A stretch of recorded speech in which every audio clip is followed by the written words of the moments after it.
Hello, everyone. Welcome to episode 9 of the Africa-India Global Dialogue series.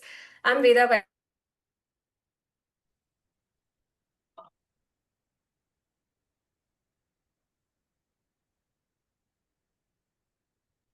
Shaping Narratives. Pamela, why don't you kick us off? Great. Hello, everyone, and wherever in the world you are joining us from, a very good afternoon, good morning to you all from across Africa, India, as well as beyond. On behalf of the African Union Development Agency and CSEP, our partners at this Africa-Indian Dialogue series, it is my pleasure to welcome you to this 9th and ultimate episode of Telling New Stories, Artists Bridging Worlds, Shaping Narratives. This is actually such an opportune time because just this May in the Vogue magazine, the title from our dear friend, Dr. Landry, was about exactly what we're discussing today. And that was titled The Outsized Potential of the Cultural and Creative Industry, High Demand and High Returns. And it was really, really appropriate. And I just want to quote where it speaks about the cultural and creative industries represent a growing and high potential area of economic growth and investment in Africa, while showcasing and supporting African culture, heritage, and creativity. So it is indeed apt, and this series has from the beginning aimed to open new spaces for dialogue between our regions. And today's conversation takes us to a powerful meeting point between art and diplomacy. Art is not about cultural expression. It's also about shaping identities and telling histories that many otherwise remain untold, and being bridges across different distances as well as our different cultural dynamics. In Africa and India, we share deep and intertwined legacies of movement, of memory, and in imagination, and our artists, whether it's in music, film, or literature and beyond, are inheritors of these legacies. They are also innovators, reframing our relationships for the present and envisioning new futures. And in doing so, they also extend the rich and cultural diplomacy. And this certainly demonstrates the stories we tell, how we tell them and shape them, and how we see ourselves, and how, most importantly, the world sees us. So I am at this stage very honored to be joined today by an extraordinary panel of speakers. Professor Samangla, who works on development and music, illuminates the intersection of scholarship and performance, as well as Yulendri, whose writing and the Kati Collective explores identity and belonging in fresh, critical ways, as well as Amal, who is an acclaimed filmmaker who has brought East African narratives to the global audiences. And then lastly, but not least, my dear friend Sarah, who, from the African Union Development Agency, who brings expertise on the creative economy and its place in Africa's broader broader development agenda. So together, they will guide us through a conversation today on how art can bridge these worlds, how it can reframe the narratives and contribute to the global influence. I wish to acknowledge our moderator today, Ms. Dr. Vida, who is the Senior Fellow at CSEP, with whom it has been an absolute privilege to share this series with. So I invite you all to listen, reflect, and engage, and let us celebrate the power of art to connect our continents and to remind us that our stories, when told together, are just not narratives, they are acts of transformation. So with that, over to you, Vida, and I wish you a wonderful conversation on this topic. Thank you. Thank you, Pamela. Thank you so much. Transformation, that's a lovely word to end on. Professor Damodaran, if I could kick off the first question to you. And the way we'll do this is I'll just pose opening questions to all of our panelists, and then hopefully we can dialogue with each other. Half an hour into the session, we'll also invite the participants listening in to ask us questions and participate. I got this book 2 days ago, this book that you edited, and I absolutely loved it. This is a book, it's called Afro-Asian Musical Imaginaries that you've edited. And in the introduction of this book, you say that music and performance allows us to uncover historical connections between parts of the two continents in new and in alternative ways. Can you tell us what that means? And also maybe unpack what Afro-Asian musical imaginaries means?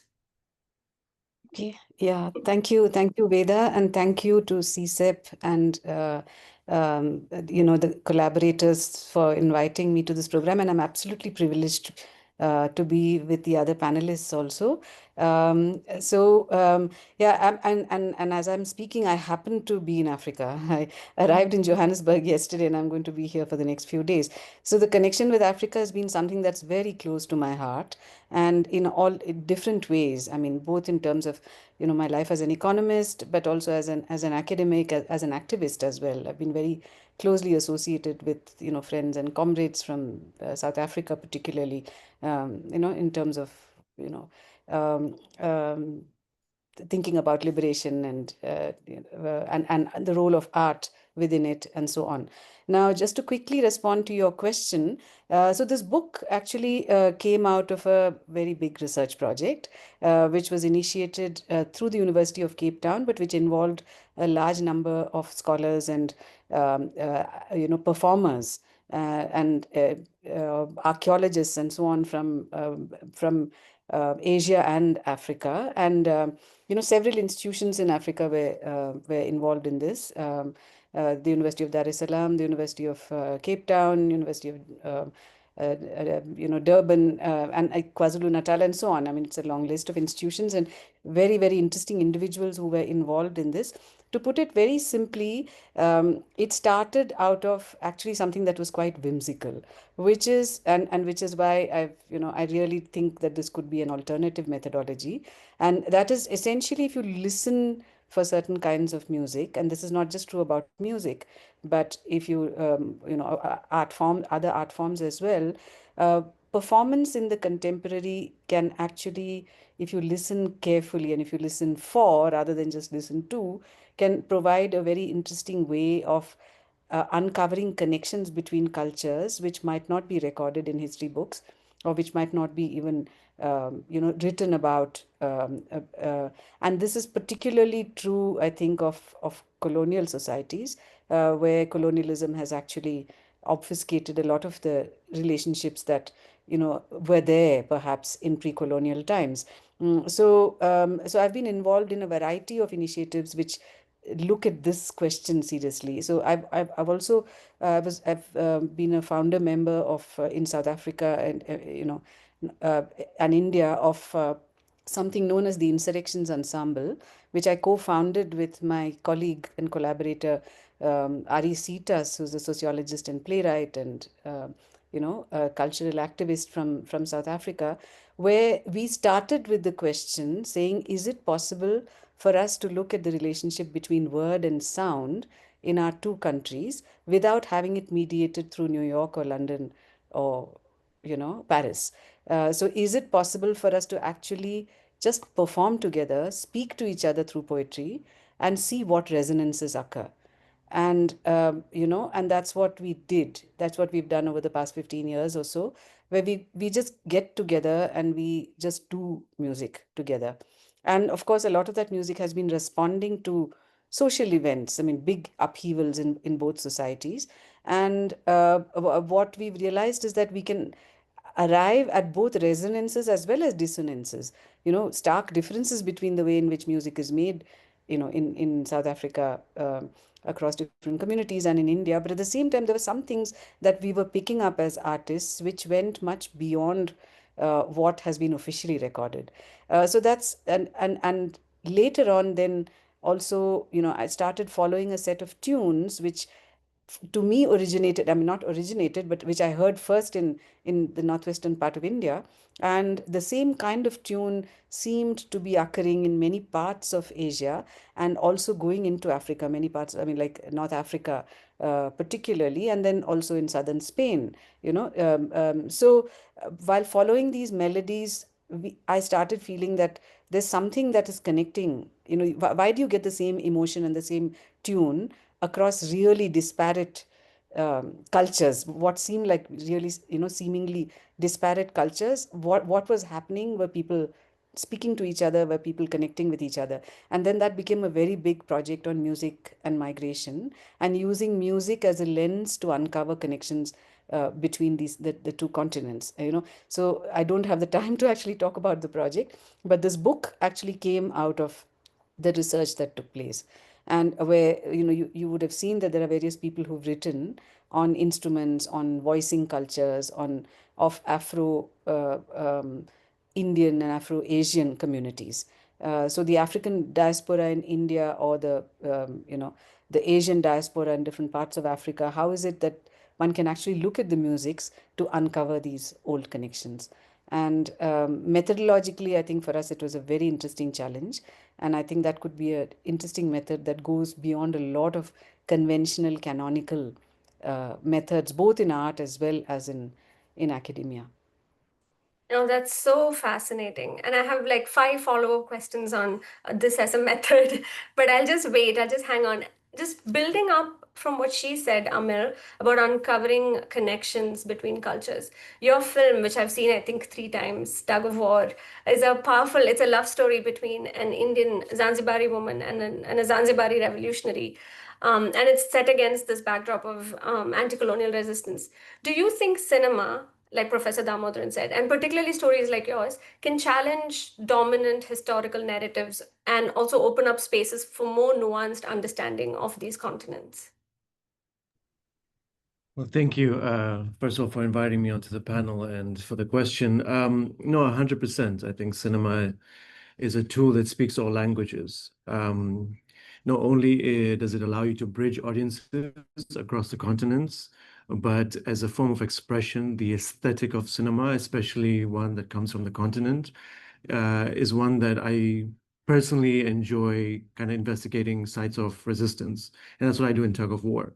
So when we talked about like cultural diplomacy, you know, for me, maybe I steer away a bit from that kind of language because I feel like that feels more like an instrument of the state when we talk about diplomacy.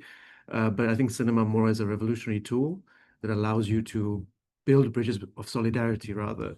Because when cinema comes from the perspectives of a marginalized group of people, then you are able to kind of connect different communities and different societies based on that common site of resistance. In Tug of War, we're looking at a film set in the 50s on the eve of independence against British colonial rule. And what's beautiful about that time in Zanzibar is that you're also looking at the birthplace of the Swahili people. So what I guess might be termed as Afro-Asian identities, which feels like a description of a community, I think the politicization of that is what gives you the Swahili people, because the Swahili people over generations and centuries are formed along the coast. And it has this amalgamation of the Indian identity, of the African identity, of the Arab identity, so on and so forth. But again, stemming from a place of a response and a resilience to a new culture that's birthed along that area. So I think the Swahili people offer a language, an expression, an aesthetic, not only for cinema, but for music and other art forms as well, that speak to the time and the place, and also to the movement of existence and resilience against oppression. So when you take all that into consideration, cinema then becomes this kind of your package of how do you bring this to the people today. And I remember screening this film. So Tug of War, we did our premieres in Zanzibar, et cetera, et cetera. I remember screening it in Kerala, at the International Film Festival of Kerala. And the audiences were just huge. We had 1,000 people showing up at a 9 a.m. screening on a Wednesday, watching the film and really engaging with the work. And not in this spectator sense of kind of looking at the spectacle, but rather there's an active, or I think Mantiara Diora calls them a resistant spectator, like engaging with it in a way of like, how does this speak to today's kind of solidarity or these linkages, and what does it mean for today? And I thought that was really interesting.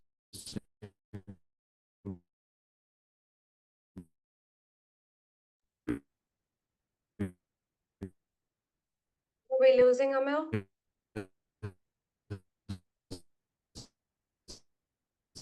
Amel, I think we've lost you a little bit. Do you want to try and maybe switch off your video? On just being an image of, right?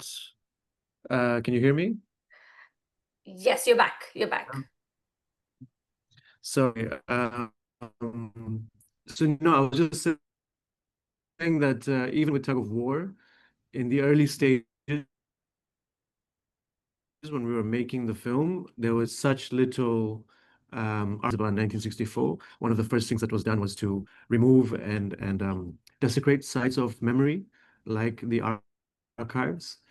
So we had to do a lot of primary research when we were trying to look into finding information and perspectives from Zanzibaris themselves about that time, because we wanted to make a film that was authentic.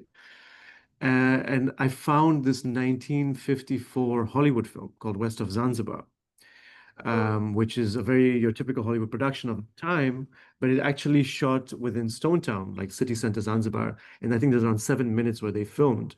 And it was the only visual reference, moving image reference that I had of Zanzibar of that time. So my researcher and I, we kept like replaying these 7 minutes, and it was one of the most traumatic experiences, this racist colonial perspective from this Hollywood lens. And you have to keep replaying it so that you can identify the wardrobe, you can identify the production design, you can see what is authentic, quote unquote, to that time. But it was the only form of research we could, or only form of visual research that we could find at the time. And that kind of almost made tug of war even more important, because then you're making a film to present 1950s Zanzibar from the perspective of Zanzibaris themselves. So we spent 2 to 3 years on ground building an archive, a new archive of material, visual, text, so on and so forth, song as well, so that not only could we make our film that would be honest, an honest portrayal of the people, but it could also be used for other projects and future researchers and the people themselves. So out of the film, cinema came out so many more other forms of expression being used till today in schools and curriculums to speak about Zanzibar, but from the perspective of Zanzibaris. I hope I didn't cut off in between. A little bit, but I think we got most of what you said. And is it just me, or are there more methodology questions? I think this is so fascinating. Len, if I could bring you in at this point. Excuse me for saying cultural diplomacy. It's my foreign policy training kicking in. I apologize, but let's use bridges of solidarity instead. As a writer, you often engage with layered identities shaped by both your Indian and African heritages. How do you see literature, especially from the diasporic or cross-cultural perspectives, functioning as a space to negotiate histories and silences and solidarities between these regions? Hey, everybody. Well, I just want to echo the other panelists by saying thank you so much for the invite, and thank you, everybody, for joining us for this conversation today. That is such a fascinating question, and thank you for reframing the cultural diplomacy, because I think, like Emil, I kind of bristle a little bit when I think of that framing of art that is porous and borderless, and as well as being a kind of Afro-Indian person, feeling very hemmed in sometimes when I think about diplomacy. But as I was preparing for this, I was thinking about the really deep connections between Africa and India over centuries. And we've just professionalized it in certain ways to talk about it as foreign policy, to talk about it as international relations. But these are systems of conversation, of sharing, of trading that have happened for a very long time. And I think artists were always a key node of those trades. They were at the ports. They were figuring out what was beautiful, what do we want to trade with, what is of value. These were artists who were mediating those conversations largely. So I do really appreciate the fact that in this whole conversation series, that in the dialogue, artists are represented in this way. So to get back to your question, I was thinking about this, right? And the Durban International Book Festival happened a few months ago in August. And through engaging with that, I realized that Durban, which is in South Africa, is one of, if not Africa's only UNESCO City of Literature. And I found that a fascinating thing. Firstly, like quite sad because, you know, the rich histories of literature on the continent. So for Durban to kind of be earmarked in this way, I have questions around, you know, kind of how that was chosen. But it's also interesting because Durban has historically been this really kind of porous border, the space where Afro-Indian histories, identities, languages, and spiritualities kind of came together. So having that framing as a city of literature means that hopefully there's kind of more support and more highlighting of the oral traditions, both of like indigenous Zulu populations, as well as people like the indentured laborers who were brought to work on the sugarcane plantation, come together. And I was just thinking about some truly amazing writers who have come out of Durban, such as Ronnie Govender, who was an amazing playwright and short story writer, Fatima Mir, who was not only an anti-apartheid activist, but foundational in the study, in the kind of creation of Black studies in South Africa. And so I think of Durban as this mixed masala melting pot of people thinking through what it means to exist at the meeting points of two oceans, right? Of the Indian and of the Atlantic, what it means to think about politics with a small p as well. So I think our first panelist was talking about how there's certain histories that aren't recorded in, you know, codified through the text. And it is through folk tales, it is through dress, it is through adornment.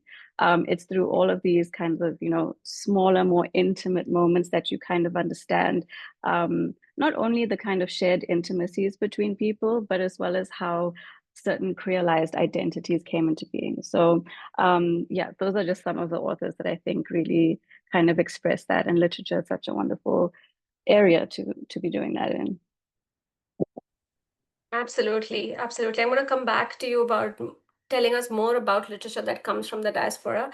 But Sarah, if I could quickly bring you in, and in a room full of artists, you have to bring in a whole other take. The creative sectors, the conversations around it, Pamela alluded to it a little bit, right? But there's a whole conversation on how you can leverage this sector as a developmental tool. And you're sitting in AUDA NEPAD precisely for that. You see the huge potential of just not just one kind of art, fashion and culinary arts and all of that. So can you maybe throw some light on how AUDA NEPAD is thinking of this? Yes, thank you so much for the question. Indeed, being among so many different people in the art sector, I feel like I'm actually not belonging, but yes, it's good to bring a more policy perspective. So yes, thank you for the question. So maybe to actually also give it a bit of context, it might be easier for me when I respond to the question. So to how NEPAD was made and how we grow into and how I can actually properly respond to the question. So AUDA NEPAD is under the leadership of the African Union, right? So in 2018, which is not so long ago, we came, our agency came from just bringing advisory services to all 55 member states when it comes to different kind of support to actually, so we were the planning and coordinating agency, and we became the African Union Development Agency with a specific mandate. So basically it's twofold. So what we do, we coordinate and execute priority regional continental project to promote regional integration, also continental towards the accelerated realization of Agenda 2063, which is really our motto for the development of the continent. And what we'll also do, we strengthen the capacity of all different member states that we have and regional bodies. So we provide advisory knowledge-based services. We try to mobilize resources. We also serve as the kind of the only continent technical interface when it comes to development stakeholders and partners. I hope it's not too heavy. So in that context, we kind of have like a very central role. So we both advise all our member states and we try to implement projects. So coming back to the creative sector, so we know that the creative sector is a vector of development for the continent, right? And I think even worldwide, and I think India has been doing a very good job at promoting its creative sector through tourism or through other forms. So we have been cognizant of that, but then there were not really much policies that have been built into that, to be honest, and for a long time. So that's why I say, so when we became so under the African Union Commission, we have realized that the creative sector is important. It's not only, as we say, history, it's not only artists here and there. It's an actual sector, it's an actual industry, and encompasses, as you say, it's fashion, it's sports, it's culture, it's history, it's literature, and so on. But then how do we make those sectors stronger and more robust so that it can actually really bring development and social economic change? Again, for 55 countries, we are all scattered, we have fragmented policies. So this is kind of the role we're trying to do. We're trying to support the countries with really, they could be cognizant of the potential of certain sector. For example, a country like Mali, which you know, in North Mali, you have the town of Timbuktu, which is very famous for being a center of culture, of literature in a few centuries ago. But now, how do we make sure that the Timbuktu story is not forgotten in spite of the social and political turmoil that's been happening? How do we make sure that the Malian people are able to keep developing the arts and then can also share it with other countries, and also how they can come across all the way to India and share, you know, similar practices and collaboration. So those are the kind of things we are trying to do. I'm being very broad because I don't want to be too technical. So this is some of the things, and also maybe to give you a more concrete example. So we have been, as I said, we have very fragmented industries. And so what we was done, so we was trying at the AU level to develop a continental framework for tourism, fashion, culture. As I said, again, aligned with our Agenda 2063, African Free Trade Agreement. So there's been a plan of action on cultural and creative industry called PAFI. So what it is trying to do is trying to ensure that Africa creative economy grows through sustainable, culturally conscious also industrialization, because this is a key word. It's only through industrialization, but sustainable industrialization, that we can grow our continent. And it has to be adapted to the continent realities. It has to help with job creation, youth empowerment, women economic participation, and while we still preserve our culture, our history, our art form, and so on.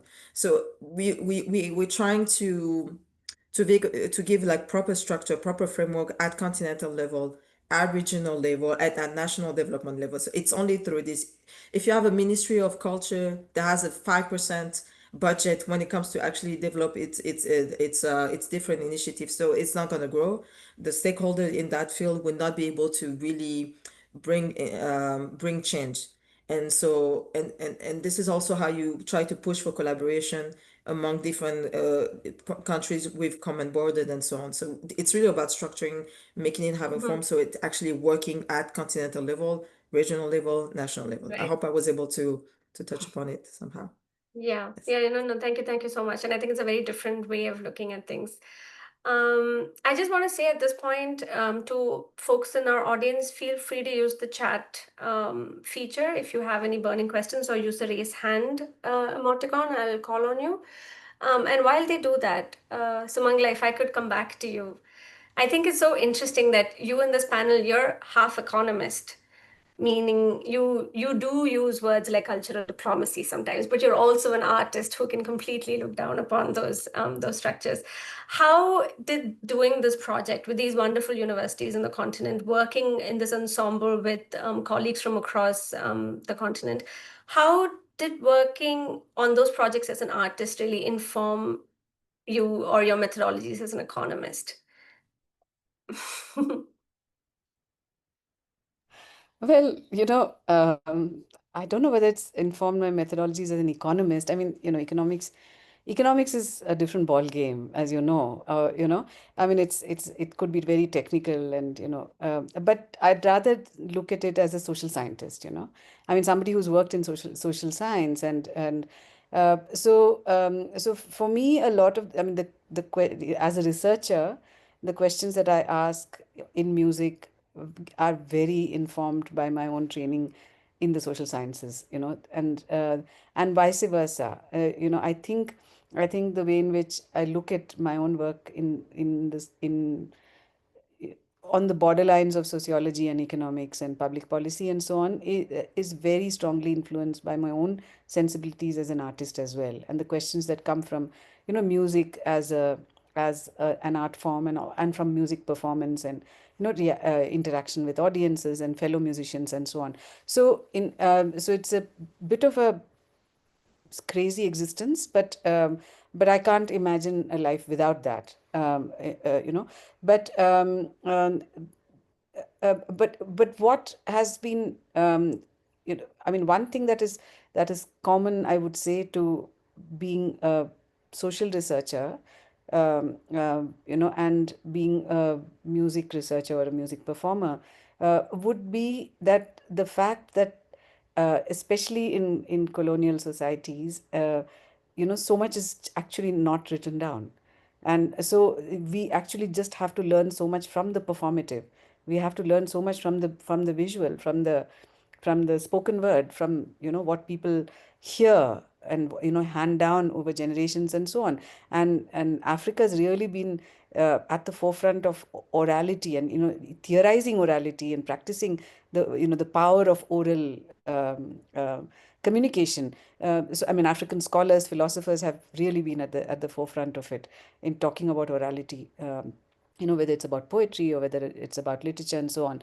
So I think the power of those kinds of ways of communication, and the fact that those modes of communication actually embed so much knowledge, and that knowledge is mediated by the colonial encounter, yes, but it's also something that stands quite apart from the colonial encounter as well. So for example, let me give you an example. So when I've worked with musicians from South Africa, in fact, Amil, you might be interested in this, but I've you know co-performed with Siti Amina, from Zanzibar, and it's been great, performing with her. We were just singing to each other, singing at each other, and the kind of things that we were picking up, in each other's singing, and the which goes completely beyond fusion. I hate that word, fusion music. I mean, but it's something, that it's possible to co-compose, to co-perform, and in the process of co-performing, you realize that your own art has changed. The way you sing, the way you emote, the way you are on stage, the way you communicate with audiences, it has changed. So when you were saying that, at IFFK, your film had an audience of 1,000, which was, more than 1,000, which was responding to your film as it should be responded to. It's that magic that I'm talking about. It's exactly that magic, that connection that happens between, a film and its audience, or a film director and how the film director communicates with an audience, or a performer and an audience, or between performers, which allows us so much in terms of understanding, you know um, uh, our own culture, in responding to other cultures, and that magic is something that, um, i- is, I think, much richer than, established ways of understanding the world. So what I'm trying to say is that, for me, what has happened is that I've crossed so many borders. It's not, I just don't know where I belong anymore. In the sense that, you cross borders in terms of how you perceive your own music. You cross borders in terms of what, you perceive as your own, training in particular kinds of methodologies. And it's hard work. It's really hard work, because it's also easy to just do it without any sense of responsibility. So how do you remain rooted to whatever you have been trained in, or where you come from, but are keeping your ears open and your mind open. So even as an academic, that's what I've tried to do, you know. And for me, it's been greatly enjoyable. And I think that really allows for these kind of intercontinental connections. And I don't like the term cultural diplomacy at all. Again, I mean, I'm saying this with responsibility. Also because the whole world of cultural diplomacy, I think, has been completely mauled by the powers that be, and especially in today's world, you know, what happens in the name of Indian African is terrible, is really terrible, and it goes against against all the tenets of a genuine solidarity. You know, it's about power, and it's about I mean, just last week, a whole uh, bunch of African refugees were arrested in India, and they were told that they're staying there illegally. So when that happens, and the states are, you know, happy to pander to that kind of, you know, racism and xenophobia and so on, then cultural diplomacy has no meaning at all, you know, apart from the, the problem with the term itself. So what I'm saying is that, you know, as Amil says, when we're living in times which are so politicized in really ugly ways, um, uh, you know, we have to really think through what we mean by, you know, speaking through our art, or, you know, working with other artists. Sorry, I think I've taken too much time. No, no, no. I think we all enjoyed it. We were all just listening to you. And I even have notes on the side, which I'm completely going to ignore now. Amil, I wanted to see if you wanted to jump in, especially just to sort of call back to my earlier question on methodology also. Because I think one of the things that I really enjoyed about Tug of War was also this very rich visual symbolism. Because walking around Zanzibar, one of the things that struck me was how much it reminded me of Kozhikode. And I kept saying, I know this place has great biryani, and the biryani tasted exactly like Talashiri biryani in Calicut, and it's crazy. So can you speak a little bit to, you know, how does form and language influence a film's ability, you think, to act as a bridge across a lot of these regions, and also maybe help bridge a lot of these this knowledge gaps that clearly exist? Yeah, you talked about biryani, then that's all that I'm thinking of. Um, well, I trained and I practice third cinema, which is a movement that developed and grew in the 60s and 70s across Africa and Latin America that really was a call to arms for independent filmmakers from the continent, um, in response to what is perceived as first cinema, which is like the Hollywood system, and second, which would be more the independent expressionist cinema of Europe, what they call auteur cinema, where it's all about this director leaving a stamp of, you know, artistic expression. And third cinema was resistant not only in terms of its content, politically speaking, anti-colonial, anti-imperialist, but also in terms of the form. So it would break the rules, so-called rules of cinema.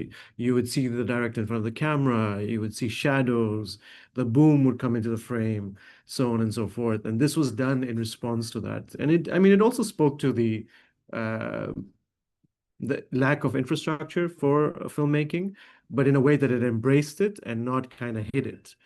So I think I enjoyed watching those films. Those films are the ones that radicalized me in terms of the art. And it's what me and many other filmmakers, I feel like there's a new wave of filmmakers who are practicing this form in their storytelling. And it really also speaks to what I'd said earlier about building these sites of resistance and speaking to those very moments without risking a romanticization of that struggle. So a lot of the other aspects you take into consideration are like working with non-professional actors. So I'm really glad that Professor Samanga, you spoke about Siti Amina, because she acts in my film. It was our first time in front of the camera, because we work with people who have lived experiences and bring that into the foray in front of the camera. So I'll spend 2 to 3, 4, 5 years living in that community wherever I'm filming, building the story with the community, and making sure that we're honest in terms of the portrayal. But beyond the shooting of it, it's also about the exhibition. So I always make the argument that a film isn't a film until it's viewed by an audience. Otherwise, it's just some digital file that you have on a flash drive. And then in those moments where you're screening it to your communities, that's where you're building the film. And there have been times, and even with Tug of War, after our first screenings, we went back into the edit room to make things make more sense for the communities that we're working with, because that is kind of the tool of expression. Just the film in itself and, the way it is perceived or the way it's evaluated internationally through the festival circuit, a lot of times it's some trade magazine counting how many minutes the standing ovation was, which on our side of the world, you really decide how good your film is with how much people talk during the screening because they're interacting and they're engaging with the screen. They're shouting, they're standing up, they're talking to you about it. And it's a different way of perceiving how well the film is doing, but it's also speaking to that form, right? It's like how we think about cinema, how we think about intervention and engagement is very different. And rather than kind of push that aside, we should embrace it in the way we tell our stories, the way we write them, and the way we exhibit them as well. I think is very important. So we would have even people who acted in the film, like Siti Amina, for example, perform Tarab music after the film as well. So then, she'll perform songs that were in the film, but also her own music. And that's like, a continuation of what we're trying to do through cinema, but in other art forms.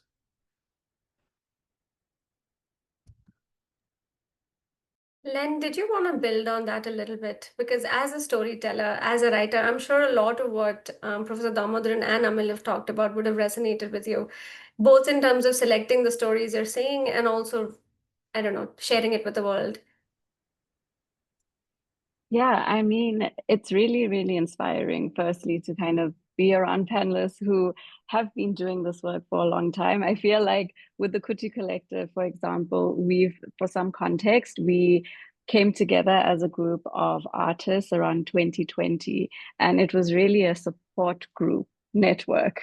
And I think through the work that we've done, we've been trying to kind of connect more in a kind of Pan-African way, and then in an Afro-Asian way as well. So part of the Kuti Collective is the fact that we are also all queer, right? And I think that's a really interesting kind of not permission or allowance, but just iteration of the kind of liberation or freedom that could happen through these different cultural moments or these different moments of like bridging and solidarity. So yeah, I mean, I think there's one story especially around kind of narrative and storytelling that I'm still trying to pass out for myself, but I'll share it here. So I'm busy working on a nonfiction book about the afterlives of Indian indentureship in South Africa. And my grandparents were quite imbricated in informal temple cultures in Durban. So these are temples in one's backyard or smaller community sites. And so these temples were often built from the time of indentureship, which was around 1860. And over the years, they've kind of fallen into, disrepair, things have fallen off. Murtis have, kind of lost their color. And I was put into contact with South Africa's foremost temple restorer, who is a Black Tswana man from Gauteng, which is an entirely different province where majority of the temples are. And he is quite a spiritual man, and he's welcomed with open arms by the Indian South African community because of his skill and craftsmanship when it comes to temple restoration. And he learned this through practice. He learned it through conversation. He learned it through being in and amongst the community. So, for example, where he's from in Attridgeville, there is a neighboring township called Lodium, which was designated during apartheid for Indian South African people. And so I think there's this kind of silenced intimacy that shows, oh, okay, well, people have been talking and these conversations have been going on for a lot longer than we've been able to codify them, with. So yeah, those are just some thoughts that come to mind with that. No, thank you so much. But this makes me think, Sarah, coming back to you, all of these artists are talking about, I mean, all of them have told us about the power of connections and power of working across these landscapes, right? You explained to us how AUDA NEPAD is thinking of this as a sector and you want to empower the industry. But are there places, one, where what structures support African artists? One question, does AUDA NEPAD provide particular support, if it does at all? And also, is there thinking on how you can work alongside similar organizations such as yours, but in other countries like in India? Oh, loaded question. Thank you. Yeah. No, yes, you're right. So yes, thank God they have been okay within, if you want, within NEPAD, as I said, like the focus on the tourism and creative health sector has kind of been not that long, that kind of recent, because we, as we said, we have acknowledged that there's a need to support that these ecosystem sectors, but then which ways we could is very, I mean, we're still researching, we're still trying to find different initiatives. So that's why I'd rather not give you an answer on that, because as I say, we are looking at different initiatives across the continent, and we're trying to see how we can have synergies with other institutions just like ours, to really making sure that whatever strategy or program we are trying to put in place, it will actually have real impact. Because remember how I talked about how it could be those are fragmented sectors across regions, across country, and so on. It's the same when it comes to intervention at the institution level. So you have different initiatives here and there. They don't really synergize together. So we're trying to look at that and see how we can all actually how we can try to respond to different challenges when it comes to these sectors, but in synergy. So you have example, for example, you have CANEX, which is under the Afrexim Bank, which is a very big institution and kind of provides funding for the creatives. There is a big focus on the media, on the movie filmmaking. For example, how Nollywood came alive was through obviously the inspiration of Bollywood, and how the example of Bollywood and how it worked for the Indian cinema happen in Nigeria with the Nigerian film industry, how it goes.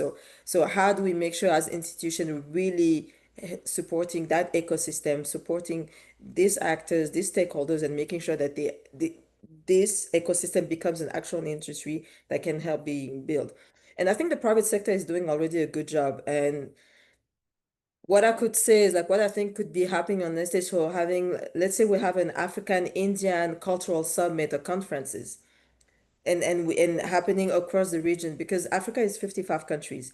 North Africa, West Africa, Southern Africa, Eastern Africa, with all its different nuances. So if we could have like at continental level and then per region, we have this kind of collaboration, but also with a development agency from India. I must say, I don't really know how they look like, but for me, those will be the synergy we need to come, because if we can exchange on best practices, on innovation. Also, how do we share skills? How do we build upon skills? How do we make sure, because we're trying to also empower youth, including women and so on. So how do we create bridges across them, but through our different institutions, through, as I said, thank God the private sector is now waiting for institutions like ours to really collaborate together. So how do we formalize this collaboration at our level and work better with the private sector to make sure that we really are learning from each other, and we just bringing the best and innovate, yes. If I could flip that question, Amil, Len, how can these institutions, because CSEP is working with the African Union on this webinar, the primary audience for this is African member states. So if you had to speak to policymakers, how can policymakers support filmmakers or independent artists better? Amil, do you want to go first? Yeah, I mean, it's a tough one. Maybe what I could speak to is kind of the policy lobbying work we do within Tanzania, which includes relationships with countries outside of Tanzania and outside the continent as well. For example, the Tanzania Film Board has just gone to South Korea to try and build relationships between their commissions and the work that we're doing here. I think on paper, it sounds great. So there's a lot of things that sound exciting. There's a lot of, the word opportunity is thrown around a lot. And I think a lot of times it's true. There are opportunities to build those bridges. I think the fear comes is that when it's state-led, a lot of times it's not speaking to the realities and the necessities and the needs for the filmmakers or the artists working at grassroots level. Obviously, in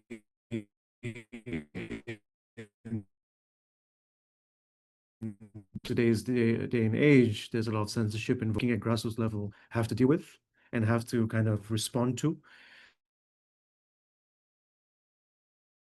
Policy But I level, think what we we're can losing do, you. or what we try to do the most, is lobby them towards creating fair practices for the artists. Can you guys hear me? Yeah, but maybe you can switch Hello? off video and try because you're stuck on video.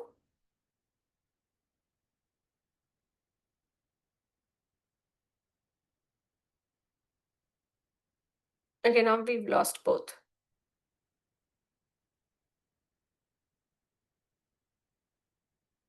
Okay, Amil, I think we'll just come back to you. Len, do you want to quickly step in some ideas? Yeah. Yeah, thank you for that question. I think that a lot of time people who work in the creative sector aren't necessarily asked for their thoughts on the infrastructure that we operate in. And I think from my observations and experiences, there are a multitude of of opportunities for artists to do the work they want to do. However, this kind of comes at a very high barrier of entering into the field. So, for example, applications for funding, on a very basic level, so many people coming from different places, at least in South Africa, struggle with this because of basic, let's say, communications infrastructure or services are not there. So this is also, it kind of goes to a bigger point of understanding the artistic and creative economy not in a silo.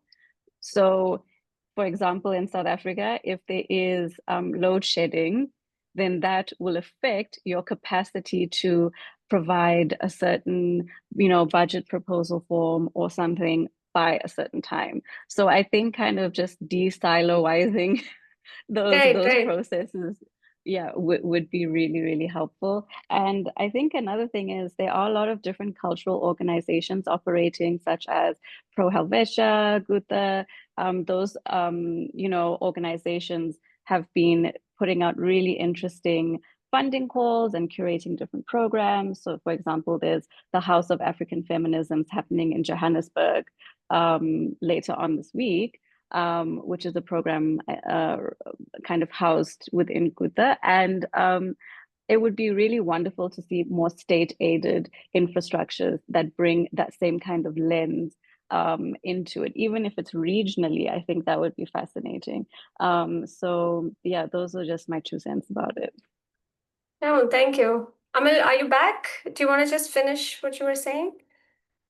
Yeah, sorry, I start criticizing policymakers and my internet goes off. So I don't know where I dropped off, but essentially, just to sum it up, I was talking about a lot of the work needs to be done at grassroots level because I think when it's working with the policymakers, the most you can do is lobby them towards one thing or the other. But the reality is that in this state of censorship and surveillance, it's very, very difficult to do things that speak to the masses through state-oriented policies.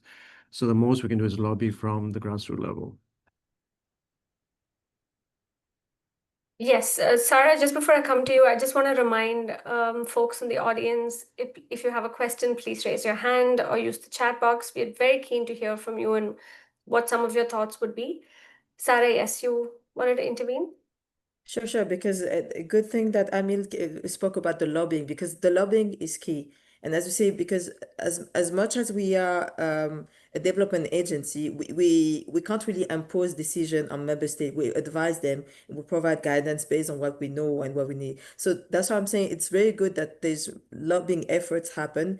And in the fact that in India there's something with India and Tanzania there has been this lobbying. This is what helps us, because then if there's strong lobbying, and then we can just go to our member states saying, so this is what we have seen and this is what we have been told, so this is what needs to be done. Because again, what I can say, it's like business, figure speaks. If we like if we're able to really show on paper that this industry or this sector is proving to bring economic development, economic change, it's able to help the population and grow employment, so on. It's and if we have stakeholders who are actually lobbying from the creative sector and from the private sector, because usually that's the issue. The private doesn't respond to the public and so on. So the fact that for me, the lobbying is perfect, because indeed it is putting pressure. It's telling in a country that, okay, so those are the issues. This is what we need to happen, and we can help, we can support, but we need to be heard. So for me, that's one of the best ones. That's why also referring to those summit conferences, because usually you could have like African Union summit that happens once a year, but sometimes what we try to do is integrate like panel discussion happening or conversation around a theme. So then this is how we can advocate for a certain industry, a certain sector, a certain channel. So that's why I just wanted to bring that point, because again, the private sector coming, really being vocal and saying that this is what needs to happen, and this is how we want the policymakers to help us, because it's only then that we can really make sure whatever do we do brings impact. That's what I wanted to add. Right. Thanks. No, thank you. We have 5 minutes to go, and I just wanted to get all of your closing thoughts on something. And Sumangla, I'd like to start with you. One of the themes in putting together this entire web series is one of the things that's really come across is the knowledge and the perception gaps that really exist between these regions. So we've talked about a range of themes: infrastructure, digital innovation, agriculture, and just to get experts who know about the other geography has been difficult. And it's always been having people who speak to their own ecosystems and not really to each other. How do you think art can help us bridge some of these gaps? Because like all of you mentioned, these are historical civilizational relationships. We have very familiar geographies. The diplomats and the politicians are trying to leverage this familiarity in many ways. But how can we really try and bridge a grassroots level understanding with the arts? Yeah, well, I think given the state of politics in many parts of the world today, there's not much hope from state or even corporate-driven initiatives. Having said that, of course, I mean, even in India, despite the times and all of that, there are art foundations and all of that which have stuck their necks out and actually tried to do things which could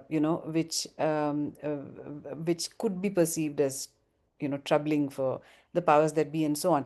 But I think I mean I do know the main problem is funding, right? But at the same time, if there is enough noise made about that there's good stuff that is happening on both sides of the Indian Ocean, let's say, and so even taking the initiative to curate interesting festivals would be an important step. And and to get like-minded people on board from different parts of the Afro-Asian world, people who are not expecting to be um, you know to be funded by the big impresarios and to make a lot of money out of it, but who are genuinely interested in actually communicating culturally. I think, yeah, I mean, festivals could be a very interesting way in which this could be done. Having a different kind of a festival, and which is what I think some film festivals, for example, are doing in India as well. I mean, you do have something like the IFFK or the Dharmshila, the DIFF, which is a different kind of a film festival. So I do know that a lot of filmmakers, I mean, like Amil himself said, very interesting filmmakers do come. I mean, the Kochi Biennale has been a place where all kinds of interesting artists from from Africa and Latin America have come, and there's a genuine audience which actually is waiting to actually you know expose themselves to that kind of art. So I think, yeah, I mean, gatherings of various kinds which don't need to be curated through the public publicly available fora like the ICCR in India is terrible now. You can't get anything done through the Indian Council for Cultural Relations. I mean, whatever gets done is really terrible. So the alternative forums have to come into existence and have to get into conversation seriously. Yeah. Thank you. I really like that idea of curating a film festival. Sarah, I see a policy memo in yours and my future. Amil, what do you think? You'd clearly be one of the headliners at this festival that we are now curating.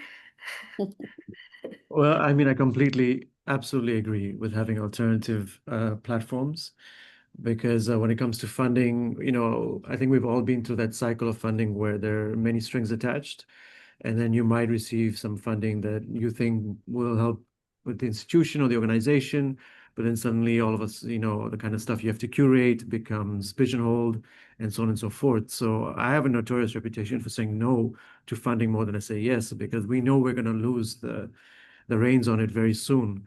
So yeah, it's difficult. I mean, finding spaces where you get not only like-minded people, but you get good politics and you're able to create strong work that is reaching the people that you wanted to reach. I mean, it sounds a bit utopian, but there are people doing it and there are institutions pushing for that. And there are more people. And I've heard a lot of wonderful stories, especially out of India, of organizations deciding to have more autonomy around their work and choosing the kind of money they accept and coming together and building collectives. Similarly with Johannesburg and Lens Collective, I think these are the kind of things that kind of do instill hope, even when things feel so dark and gloomy. Yeah. Yeah, I Len, mean, I'm a big fan of healing and community and collectivity as your foundation from where you move. In Johannesburg alone, I feel like you could sneeze and bump into an artist collective. And these are collectives of people who are inter transdisciplinary, and they organize under different kind of umbrellas. There are people who also kind of think through direct political action and protest as well as like art and the same breath. And I think those are really kind of interesting ecosystems because they do not rely on any kind of state actors or funding or resources to fulfill their work. They rely on the people who constitute the collective. So yeah, I do think that grassroots and alternative power is really the way in which we kind of move forward here. I really love the idea of festivals, and I think that maybe instead of thinking across the Indian Ocean, we have it in the Indian Ocean in one of the many islands that, and think through what that festival could look like. this festival is happening now, guys. I'm just letting you know. But also, Well, Len. I'm voting for Zanzibar, and please don't make it Yeah. only a film. We'll allow some of us in as well. And the foreign policy folk as well. I swear I will not use the word cultural diplomacy, I promise. Sarah, did you quickly want to wrap up some of your final thoughts? Sure. As I say, I love the idea and alternate platforms, alternate festival. What I would say again, Africa is 55 different countries. We have creative happening here. So for me, the best would be like having those hubs collaborate directly with Southeast Asia hubs. There's like because we tend to only look at within among ourselves and as I say, we have different regions. If all those different hubs could form a collective and collaborate with the other side of the continent and collaborate with Southeast Asia, whether it's in India or other countries from Southeast Asia, really bring those platform bridges those gaps, bring those platforms. So this is how even for policies we can exchange and share. And again, I'm all for a big cultural conference, festival, but that can happen across the continent or even across India, where you have African scholars African creatives coming in different parts of India and then going to the rest of Southeast Asia, because we have so many celebrities we don't really know. And this is where I like Amil when he really made that research about Tanzania and he went to Dar es Salaam. Maybe he could have also known, he could have gone to Mali or Niger or the northern part of in the Sahel countries and really maybe find the similarities and so on. So that's, for me, knowledge is power. And the fact that if we can really, and also institutions like ourselves, make an effort to really try to bring all the stakeholders together and just bridge those gaps. Yes, I think that would be it. Thank you, Sarah. We are at time. We're kind of beyond time, but I do want to say you've really managed to bring in a completely different dimension to the conversations we've had so far, and it's added so much value to this dialogue series. So we've not had any questions, but I thought this was a fantastic conversation. And now that we know that we're going to have a festival in Zanzibar funded by AUDA NEPAD, I think it's been a very productive conversation. But thank you all so much for making the time. It was such a pleasure to speak with you. Thank you so much for being part of the dialogue. And have a very good evening to everyone listening. Bye-bye. Thank you. Bye. Thank you. Bye. Bye.